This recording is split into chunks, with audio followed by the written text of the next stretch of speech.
So why have I been talking about these things over the last few days? What's been going through my head that's made me thinking about knowledge and skills and resources and network and reputation, all those kind of things? Well, what it comes down to, what I've been thinking about myself here is like cold hard truth stuff. Essentially, if the worst comes to worst, if you literally consider the worst possible options of things that could occur in your life, what are you left with? And this is where I see people sort of unraveling. It does happen. The obvious things are the material things that you base it on. A lot of us have an identity that's attached to material things, really. Some of them may be seemingly not material, but like if you run a successful business, perhaps that's kind of what you are. You're a businessman, that's who you are. You spent the last 30 years setting up a successful business. But then it could be a little bit more material than that. It could be the car you drive, the holidays you have, the house you're in. Basically, the way the world perceives you is how you identify yourself, that you're successful. The watch you have, well, it doesn't matter what it is, but I know you all know what I mean by this, because we all know people that are like this, and possibly we're like it ourselves, even if we maybe don't care to admit it. And that sort of stuff is so fragile. Like, it doesn't take much of a little shift for all of that to go, and it could be completely out of your control. It could be a fire, or it could be an accident, or it could be, like the COVID or something, or the stocks going through the roof, or anything like that I don't really understand about business. It could be any one of those things, and literally all those things you've been building up, the things you identify as a successful business person or whatever it might be, gone in an instant. But what about the things that as Westerners we tend to avoid thinking about, the stuff that we really don't want to think about losing? What happens then? So family and friends are the key thing, really. As we know, it's very simple for us to lose those loved ones, be that again as an accident or the fact that maybe they just up and leave you. Nobody knows literally what's around the corner. And where my brain's been going at the minute, and this is kind of a 5-year journey really, is just shoring up the foundations of who I am and what I do and why I do it, and making sure that none of it, in short, is because of somebody else. And it does get tricky, because we are supposed to do things for our family. And it might be that because of your spouse or something, because of your partner, you want to stay fit and healthy. And the fact that you want to live a bit longer, or eat healthily, or go to the gym, or work out, or stay attractive, or keep yourself in shape. Or it could be the job you do, or the income that comes in. Any of those things could be related to the fact that you want to do it for your partner.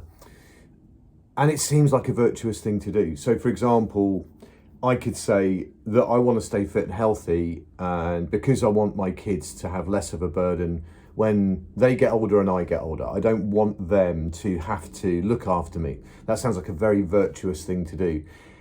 But that can't be my main driver. What happens if something happens to the kids? What happens if maybe I make £1 million and they don't have to look after me? Do I still then look after myself? Either end of the spectrum. Maybe there's no one to look after me, then the wheels come off. Or maybe there's no problem with looking after me because we have millions of pounds in the bank and I can live the rest of my days in the best possible care without them having to worry. Then do the wheels come off? Do I stop working out? Do I stop looking after myself? The answer's got to be no. It could be anything. My sobriety, for example, I've said this in loads of videos. Bex never asked me to give up drinking, and I never gave up because of or for her. So for example, if something happened to Bex or something to happen to me and Bex, would I start drinking again? And the answer is no, because I didn't give up for her. And this is what's been going through my mind. I think it's very easy to not be that materialistic person, to not be that person that presents very superficially, perhaps as a business person or somebody that has fast cars or goes on fancy holidays or the playboy kind of vibe. I think it's very easy to identify those people. And in fact, somebody like that watching a video like, well, they're not going to watch a video like this, are they? I think it's this grey area where we think it's virtuous to do things for people.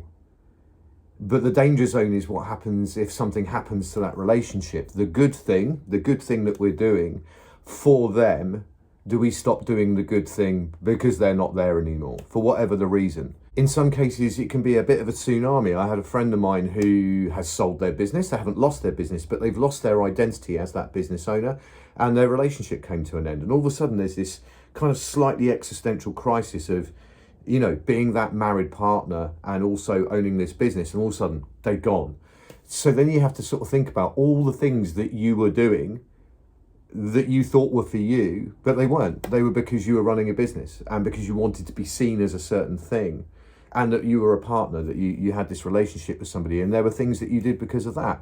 And I think that's where the danger lies. And I think we have to be really honest with ourselves to decide really what it is that we do. So essentially what we do, what you do, and why you do it have to be completely reliant on you. If you take everything away, take all of your friends and family away, take your house away, take your job away, strip all of that back. Imagine you wake up tomorrow and it's just you.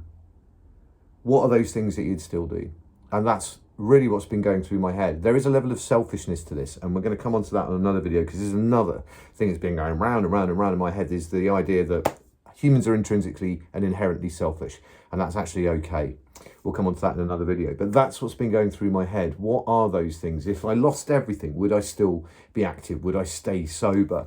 Would I still be searching for all these answers that I'm spending all this time thinking about? The short answer is yeah. I'm not doing it for anybody else. I'm doing it solely for me. It might make me a better person to be around, fine. That's almost a byproduct, and it should be a byproduct, but really, I'm not doing it for anyone else. I'm absolutely not doing it for anyone else. Anyway, that's where we're at. Shoulders done today now. And then boxing tonight with Zach and Indy. So that's going to be fun, I think. Indy's getting better. Zach's very good anyway. So yeah, we'll see how we get on tonight. And Friday's my easier day. Have a good time, whatever it is you're doing, but make sure you're doing it for yourself. And I'll see you tomorrow.